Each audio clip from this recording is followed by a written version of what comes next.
Hello students. So today let us proceed further in the chapter of canal hydraulics. We are going to discuss canal alignment and channel losses in this lecture. So why we need to have a proper knowledge of alignment, because we need to minimize our cost.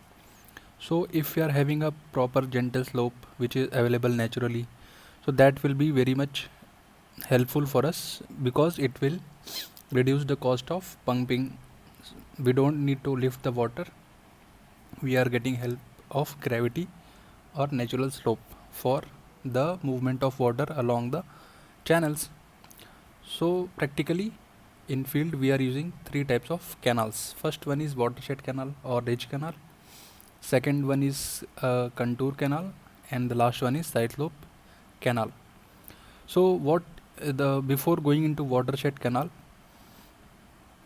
or ridge canal, first let us understand what is the ridge or a watershed. Let us say these are two areas, so one river is flowing here and one river is flowing. So for river 1 and this is river 2, so this is the catchment area for river 1, this is the catchment area for river 2. So the line which is dividing the two catchment areas, okay, so the catchment area is divided by this line, so this line is termed as ridge line. So if we are making a canal along this line, along this ridge line, then that canal will be termed as ridge canal or watershed. Ridge and watershed is one and the same thing. So what are the advantages of this canal? The dividing ridge line between the catchment areas of two streams is called watershed, as I have told. Between two major streams there is a main watershed which divides the drainage area of the stream of the two stream. It will be located between two different catchment areas of two streams. So it is found like this type of canal we are going to find in plain areas, and the best thing about this canal is we are able to use the canal both side of both side of the canal we are going to use. Okay, aligning a canal on the ridge ensures gravity irrigation on both sides of the canal. Thus, a canal aligned on the watershed saves the cost of construction of cross drainage works. We'll see what is this cross drainage works for time being. So just understand this part ki we are going to save a lot of money as we are avoiding the construction of cross drainage works. So we'll see in the figure. So this is the watershed or ridge canal. This you can see, this is the watershed line, this is canal, this is river 1, this is river 2, this is the catchment areas, and this is the our canal. This canal will be termed as watershed or ridge canal. Okay, so now let us see what is the next canal. This is contour canals. So for watershed, as it is situated in the plain areas, it is okay to find the ridge, but in hilly areas the situation is not same, and it is very tedious or it is very complex task to design the canal over there. So what we are going to do, in hills the river flows in the valley well below the watershed. It is therefore virtually become impossible to take the canal on top of such a higher ridge line. So ridge line is situated very higher in hilly areas, so it is not possible to make a canal along that ridge line. So what we are going to do in such conditions, contour canals are usually constructed. Contour channels or canals follows a contour. Actually I think you might have heard or learnt about this thing contour in your surveying part. Basically contour is a imaginary line. Let me show you. So let us say this is some area. Okay, so this, if we are joining, let me first draw the points, then it will be clear. Let me, okay, so this is some point, this is some point in. So what is the common thing between these points? These points are having the same elevation. Okay, so if we are going to join these points, okay, so this is termed as contour.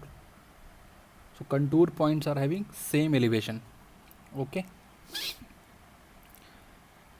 so let me erase this part. So contour channels follow a contour except for giving the required longitudinal slope to the canal. A contour canal irrigates only one side because the second part is situated at very higher altitude. The drainage flow is always at the right angles to the ground contours. So what we are trying to say, let me clear you. So let us say this is contours of different elevations. Okay, so let us say this is 100, this is 150, this is 200, and this is 250. So these points are situated, so this is the highest point and this is the lowest point, maybe this is valley. Okay, so we are going to align our canal like this. So first the head will be at the higher elevation, and as gradually the head will reduce. So like this we are going to construct our contour canal. Then next one is a side slope canal. A side slope canal is that which is aligned at right angle to the contours, that is along the side slopes. So if the canal which is if it is perpendicular to the contour canal, then it is termed as side slope canal. Since such a canal runs parallel to the natural drainage channel, it is usually does not intercept drainage channel, thus avoiding the construction of cross drainage works or cross drainage structures. So out of these three, in contour canals it is not possible to avoid the cross drainage works. Cross drainage work is nothing like, if we are having canal system and we are going to somewhere, we are going to cross the natural stream or river. Okay, so what we are going to do there, let me show you again. So if this is our canal, okay, so somewhere this is our river, this is canal, so here it is going to cross this. So the type of structure we are going to construct at this intersection point, so that the canal will cross this natural stream, so that type of structures are known as cross drainage. We are allowing drainage across, crossing that river, that's why this name came, cross drainage works. Okay, so how next is, let me show you first. So this is the contour canal, figure number 2, this one. So you can see this is the elevation 2000, 950, 1950, 1900. So we are coming down at from higher contour to lower contour. Okay, and the last one was side slope. This is the side slope, this is perpendicular to the ground. These are ground contours 1000, 950 and 900, and we are making the channel perpendicular to these contours. So now let us discuss what are the losses possible in the channels. If channel is there, naturally due to sunlight, heat, the water is going to evaporate. But what else? So if water is going through a canal, if that we have not done the lining properly, we have not designed the channel properly, we have not investigated the soil below, we are not discovered the soils in which is along which the side slope, soil on the side slope. So if we have not done these studies very comprehensively, it will be very much difficult to have an economical structure, because the water is going to be lost in the before reaching to the field itself. So let us see what are these losses. During the passage of water from the main canal to the outlet at the head of the watercourse, water may be lost either by evaporation from the surface or by seepage through the peripheries of the channels. So first one is evaporation, second one is seepage. So these losses are sometimes, if the design is not proper, we have not taken care of these things, so the losses are very high. 25 to 50% is huge if we are dealing with in million meter cube of water. If 50% water is getting lost, so just imagine how much revenue we are going to lose. So that's why it is like we have to be very careful while designing the our canal, because this canal system, irrigation system, is a very very huge project. Like crores of rupees are going to be invested, so it has to be done very comprehensively and carefully. So first let us see what is evaporation loss. The loss, like simply the water loss during evaporation, it will be termed as evaporation loss, but this loss is not as much. It is account for only 2 to 3% of the total losses. Second one is seepage loss. So there are two types of seepage conditions possible. First can be percolation. Percolation is simply the entering of water, as we have seen in the hydrology chapter. So water is getting into the pores of soil and it is seeping and it is going finally to groundwater. So where it does this percolation is happening, it is exist as in percolation there exists a zone of continuous saturation from the canal to the water table, and this is actually water table, and a direct flow is established. So we are having two water heads, one is above the canal and one is below the canal, and both are saturated. So due to like proper head, the water is going to meet. So this is going to be huge loss. Second one is absorption. A small saturated soil zone exists around the canal section and is surrounded by zone of decreasing saturation. So let me show you first. So this is a zone of, like, first it is percolation we are seeing. So this is our canal actually. So this is the canal. So this is the saturated zone, and after having some depth, this is water table. So there will be water flowing from this zone to this zone. Okay. So this in this way the water is going to be lost. Second one is absorption. Water is going to be absorbed by the side soil or the soil beneath the surface.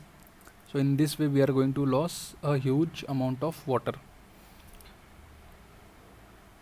So how we are going to estimate this water loss of this water? Let us show. The seepage losses depends upon the first. Let us see on what factors seepage losses are going to be depend.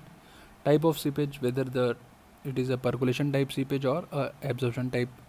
Permeability of soil is going to play a very major role here in the seepage losses, because if the permeability is very less, then seepage is negligible. If permeability is very very high, so seepage losses are very very high.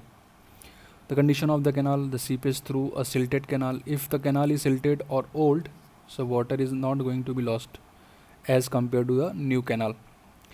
If again the water is carrying a huge amount of silt, still the water is not going to be lost. Velocity, if velocity is more, the losses are less, because we are not allowing the water to stand still. Okay. Cross section of a canal and its wetted perimeter, that we are going to be learning in the next semester in water resource engineering. So just right now, just try to understand these points only. So there are two empirical formulas for calculating the channel losses. Delta Q is 1 by 200 of B plus D raised to power 2 by 3. So these are like empirical formulas. These are based on the experimental result directly. We have fitted the curve and we have got these formulas. So if we are calculating the losses in UP, we are going to use the equation number first. If we are going to use the losses in Punjab, we are going to use the equation number second, that is 1 point delta Q loss is 1.9 Q of 1 by 6. Q is the discharge and delta Q is loss. B and D are width and depth respectively. So why UP and Punjab only? Because these are the two states which are having a huge dependency of agriculture, and their irrigation systems is quite big. Not good. Punjab is having very nice irrigation system, but not UP. So this is the task for you. Just go through internet and find which state is having the best irrigation system in India. comment below. So that's all for today. We'll complete this unit in next lecture. We are going to see the design of canals, the design of channels or canals in the next lecture. Thank you very much.